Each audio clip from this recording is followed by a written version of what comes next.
एक शहर की एक गली में एक पुराना मकान था। उसमें एक बूढ़ा व्यक्ति रहता था। उसका न कोई रिश्तेदार था न कोई दोस्त। वो हमेशा अकेला रहता था।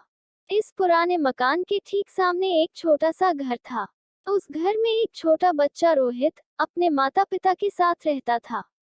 बूढ़े व्यक्ति को बच्चे बहुत अच्छे लगते थे। वह जब भी बच्चे को देखता था, प्यार से हाथ हिलाता था। छोटा बच्चा भी अपनी खिड़की में खड़े होकर जवाब में उसकी ओर देखकर हाथ हिलाता था। धीरे धीरे दोनों की दोस्ती हो गई। रोहित बूढ़े व्यक्ति को दादाजी कहकर बुलाने लगा। दादाजी अक्सर रोहित के लिए बिस्कुट लाते थे। कभी कभी वे उसके पसंद की चॉकलेट लाकर भी उसे देते थे। एक दिन रोहित ने भी उन्हें अपना एक खिलौना दिया, अपना टीन का सिपाही यानी टिन। दादाजी ने कहा कि वे इसे बहुत संभाल कर रखेंगे।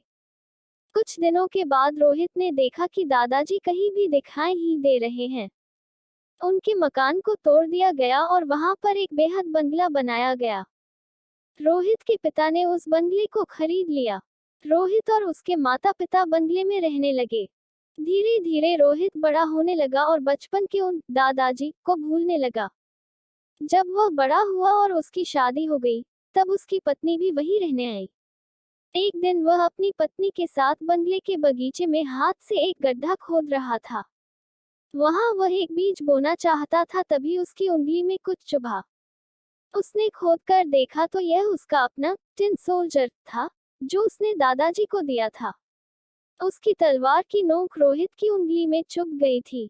अपना बचपन का खिलौना देखकर अचानक रोहित को बचपन की सारी बातें और दादाजी याद आ गए। उसे याद आया कि दादाजी ने कहा था, यह खिलौना मैं बहुत संभाल कर रखूंगा।